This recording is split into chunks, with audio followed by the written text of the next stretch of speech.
नमस्कार friends, power बीआयच्या lesson number 6 मध्ये मी प्रियांका तुम्हा सर्वांचं आपल्या प्रियाटेक या चॅनलवरती स्वागत करते। फ्रेंड्स, या लेसनमध्ये आपण पेज फॉर्मॅटिंग पाहणार आहोत। जर तुम्हाला डॅशबोर्ड बनवायचं असेल त्यावेळेस आपल्याला वेगवेगळ्या प्रकारची व्हिज्युअल ॲड करावे लागतात, पण त्या अगोदर आपल्याला पेज फॉर्मॅटिंग येणं खूप गरजेचं आहे।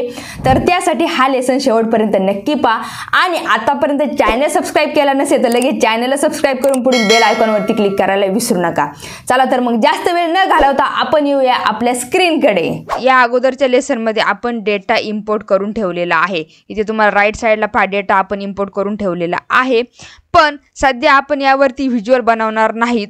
तर या लेसन मध्ये आपण पेज फॉर्मॅटिंग करणं शिकणार आहोत।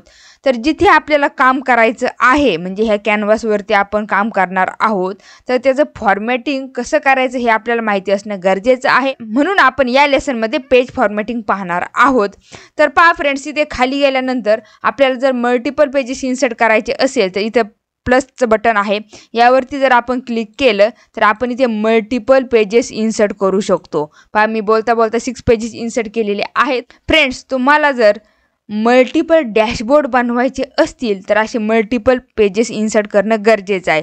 म्हणजे जर तुमच्याकडे डेटा आहे आणि त्या डेटामध्ये प्रॉफिट वाईज तुम्हाला ॲनालिसिस काढायचं आहे, सेल्स वाईज काढायचं आहे किंवा डेट वाईज ॲनालिसिस काढायचं आहे, तर वेगवेगळ्या पेजवरती तुम्ही असे वेगवेगळे डॅशबोर्ड बनवू शकता। आणि तुम्हाला जर पेज डिलीट करायचं असेल तर तुम्ही पेज पण डिलीट करू शकता। इथे तुम्हाला साइन दिसते पहा, इथे डिलीट पेज ऑप्शन आहे, यावरती क्लिक केल्यानंतर ते विचारते तुम्हाला ही परमनंटली डिलीट करायचं आहे का, कारण परत एकदा पेज डिलीट केल्यानंतर आपल्याला परत हे पेज मिळवता येणार नाही। सो डिलीटवरती क्लिक करण्याच्या अगोदर कन्फर्म करा, जर त्या पेजवरती काही नसेल तर तुम्ही असं डिलीट करू शकता। तर आपण असे हे पेज डिलीट केलेले आहेत। आता पेजला जर आपल्याला रिनेम वगैरे करायचं असेल तर आपण रिनेम करू शकतो। यावरती राईट क्लिक करा, राईट क्लिक करून इथे रिनेमचा ऑप्शन आहे।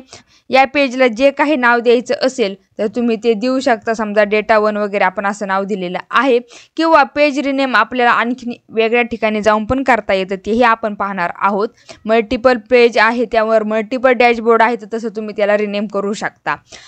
इथे हे जे तुम्हाला दिसतंय फ्रेंड्स समोर, तर याला इथे कॅनव्हास म्हणतात। जे आपण व्हिज्युअल वगैरे बिल्ड करणार आहोत, डॅशबोर्ड जे काही बनवणार आहोत ते आपण इथे करणार आहोत। पण सध्या आपण इथे कोणतंही व्हिज्युअल घेतलेलं नाही, पण ही कॅनव्हास आहे आणि याचं फॉर्मॅटिंग तुम्हाला कुठे पाहायला मिळेल तर त्यासाठी इथे राईट साईडला व्हिज्युअलायझेशन पेन आहे। व्हिज्युअलायझेशन पेनवरती गेल्यानंतर इथे खाली पहा फॉर्मॅट युअर रिपोर्ट पेज हा ऑप्शन पाहायला मिळतोय तुम्हाला। फॉर्मॅट युअर रिपोर्ट पेज इथे आपण कोणतंही व्हिज्युअल्स आणखीन घेतलेलं नाही, म्हणून तुम्हाला हा ऑप्शन असा पाहायला मिळतोय फॉर्मॅट युअर रिपोर्ट पेज। पण इथे काहीतरी व्हिज्युअल असेल आणि ते जर सिलेक्ट असेल तर तुम्हाला हा ऑप्शन इथे पाहायला मिळणार नाही। फॉर्मॅट युअर रिपोर्ट पेज हे तुम्हाला पाहायला मिळणार नाही, तर तिथे दुसरं काहीतरी येणार आहे ते आपण पुढे पाहणार आहोत। पण सध्या आपण इथे व्हिज्युअल काही घेतलेलं नाही, तर आपण इथे पाहूया फॉर्मॅट युअर रिपोर्ट पेजमध्ये आपल्याला काय काय पाहायला मिळतं। सो यावरती क्लिक करा।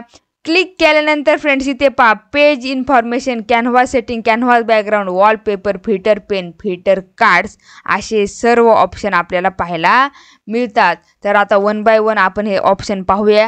तर त्यासाठी काय करायचं, हे एक्सपांड करायचं, म्हणजे यावरती क्लिक करायचं। क्लिक केल्यानंतर ते एक्सपांड होतं आणि मी जसं तुम्हाला अगोदर सांगितलं की इथे सुद्धा आपण रिनेम करू शकतो। जर आपल्याला इथे पेज रिनेम करायचं असेल, समजा आपण आणखीन एखादं पेज घेतलं, इन्सर्ट केलं पेज 1 आणि ते जर आपल्याला इथे रिनेम करायचं असेल तर इथे पेज इन्फॉर्मेशनमध्ये जाऊन सुद्धा आपण त्या पेजला नाव वगैरे देऊ शकतो। समजा आपण याला नाव दिलं की डॅशबोर्ड, असं डॅशबोर्ड 1 वगैरे आपण याला नाव दिलेलं आहे, जे आपण पेज घेतलेलं होतं।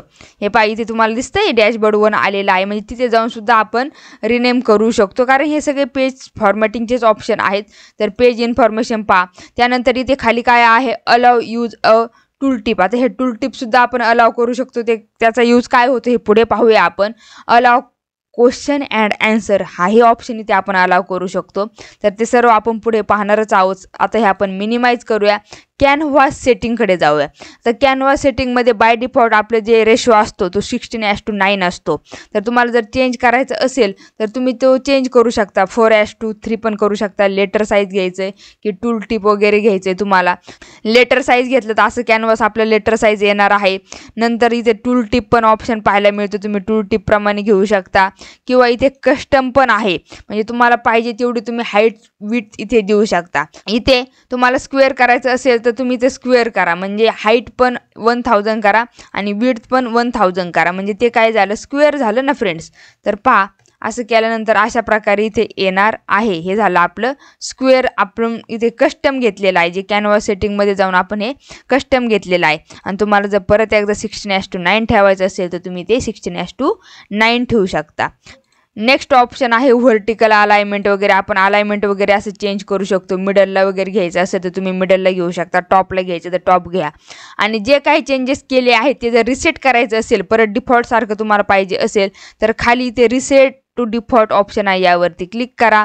आपण जे काही चेंजेस केलेले आहेत ते सर्व परत आता इथे रिसेट झालेले आहेत. नेक्स्ट ऑप्शन पाहूया आपण कॅनव्हास बॅकग्राऊंड.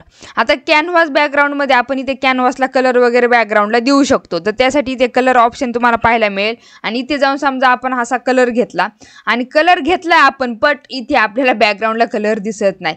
का दिसत नाही कलर फ्रेंड्स? तर त्यासाठी इथे खाली ट्रान्सपॅरन्सी पहा 100% आहे आणि ती जर आपण कमी केली तरच आपल्या इथे बॅकग्राऊंडला कलर येणार आहे. दिसला तुम्हाला बॅकग्राऊंडला कलर? सो तुम्ही अशी ट्रान्सपॅरन्सी ॲडजस्ट करू शकता, त्यानुसार आपला कलर येतो. तुम्हाला डार्क पाहिजे असेल तर तुम्ही इथे 0 ट्रान्सपॅरन्सी वगैरे ठेवू शकता. तर असं ही ट्रान्सपॅरन्सी जर कमी केली तरच तुम्हाला हा बॅकग्राऊंडला कलर दिसतोय.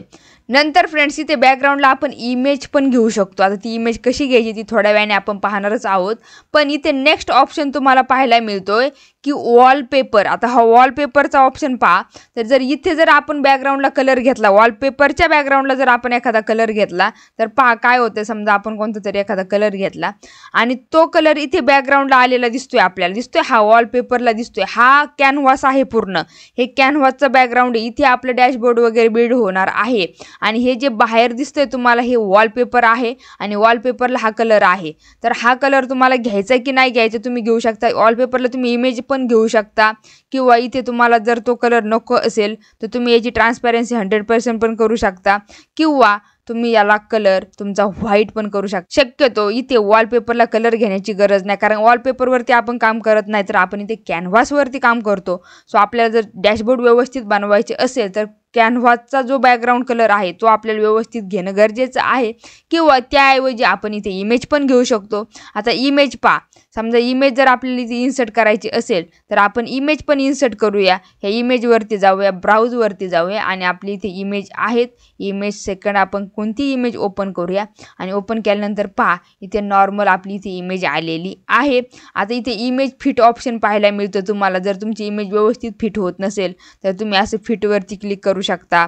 आता ही इमेज व्यवस्थित आहे त्यामुळे नॉर्मल फिट काय तुम्हाला चेंजेस पाहायला मिळणार नाही. पण ज्यावेळेस इमेज व्यवस्थित फिट होत नाही तर त्यावेळेस तुम्ही हे चेंजेस करू शकता. ओके, तर अशी ही इमेज कशी डाउनलोड करायची फ्रेंड? तर त्यासाठी आपण जाऊया, कोणतं एक ब्राउझर ओपन करूया आपण. आता इथे google.com आहे. इथे जाऊन आपण सर्च करूया डॅशबोर्ड बॅकग्राऊंड इमेजेस असं आपण सर्च करूया आणि त्यानंतर इथे इमेजेसवरती क्लिक करायचं. इमेजेसवरती क्लिक केल्यानंतर फ्रेंड्स असे आपल्याला इमेजेस आलेले आहेत. नंतर इथे तुम्हाला टूल्स हा ऑप्शन पाहायला मिळेल आणि इथे साईजवरती जाऊन लार्ज साईजवरती क्लिक करायचं. आपल्याला लार्ज साईजच्या इमेजेस पाहिजेत फ्रेंड्स. तर त्यासाठी अशा वेगवेगळ्या इमेजेस आलेल्या आहेत. आता कोणत्या जर एका इमेजेसवरती क्लिक केलं तुम्ही, इथे तुम्हाला पिक्सल पाहायला मिळतात, पण ह्या पिक्सलची साईज म्हणजे हाईट आणि विड्थ 1000च्या पुढेच पाहिजे तरच ती इमेज व्यवस्थित आपली फिट होती, म्हणजे इमेज अशी ब्लर वगैरे येत नाही. तर तुम्ही पाहू शकता की कोणती इमेज तुम्हाला चांगली वाटते आणि कोणत्या इमेजची साईज जास्त आहे ती इमेज तुम्ही इथून डाउनलोड करू शकता. तर असं चेक करा तुम्ही कुठे तुम्हाला अशी इमेज दिसते का किंवा त्या इमेजवरती कुठे काही लोगो वगैरे आहे का. लोगो वगैरे नसायला पाहिजे. तर आता ही अशी इमेज तुम्ही इथून कोणतीही घेऊ शकता. पहा ही सुद्धा आहे. नंतर ही सुद्धा घ्यायची असेल तुम्हाला जी आवडती ती इमेज तुम्ही इथून सिलेक्ट करू शकता. आपण ही इमेज डाउनलोड करायची असेल तर यावरती राईट क्लिक करायचं. राईट क्लिक केल्यानंतर सेव्ह इमेज ॲज हा ऑप्शन पाहायला मिळतो आणि हा ऑप्शन पाहिल्यानंतर आपण इथे करूया इमेज 111 असं करून आपण ही सेव्ह करूया. आणि आता परत आपण जाऊया पॉवर BI मध्ये आणि इथे समजा आपल्याला ती इमेज घ्यायची असेल तर आपण ब्राउज करूया. आता डेस्कटॉपवरती पॉवर BI फोल्डर आहे तिथे आपली आपण इमेज सेव्ह केलेली आहे आणि ही इमेज करूया ओपन. तर पहा ही इमेज आपली इथे आलेली आहे. तुम्हाला दुसरी कोणती पाहिजे असेल तर तुम्ही कोणतीही घ्या. आता मी ही सुद्धा एक इमेज करून ठेवली होती डाउनलोड. तर असे वेगवेगळ्या प्रकारे इमेज तुम्हाला जी पाहिजे ती इमेज तुम्ही ते घेऊ शकता. नसेल पाहिजे तर यावरती क्लिक करा, तुम्हाला इमेज तुमची रिमूव्ह फाईल होणार आहे. तर हे इमेजचं समजलं तुम्हाला, बॅकग्राऊंडला वगैरे तुम्ही इमेज घेऊ शकता.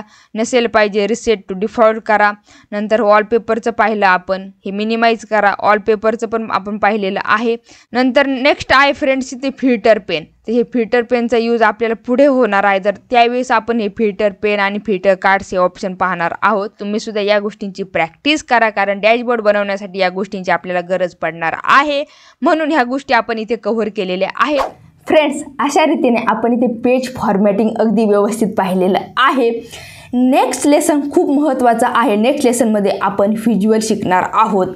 तर त्या अगोदर चॅनल सबस्क्राईब करून बेल आयकॉनवरती क्लिक करायला विसरू नका. काही जणांनी ऑलरेडी चॅनल सबस्क्राईब केलं असेल, पण ज्यांनी चॅनल सबस्क्राईब केलं नाही त्यांच्यासाठी परत एकदा आठवण करून दिली की चॅनल सबस्क्राईब नक्की करा. आणि त्याचबरोबर हा व्हिडिओ तुम्हाला कसा वाटला हे कमेंट करून सुद्धा मला सांगा. फ्रेंड्स, तुम्ही कमेंट करत नाही, नक्की कमेंट करत जा. त्याचबरोबर व्हिडिओला लाईक आणि शेअर पण करत जा. चला भेटूया नेक्स्ट व्हिडिओमध्ये. तोपर्यंत बाय.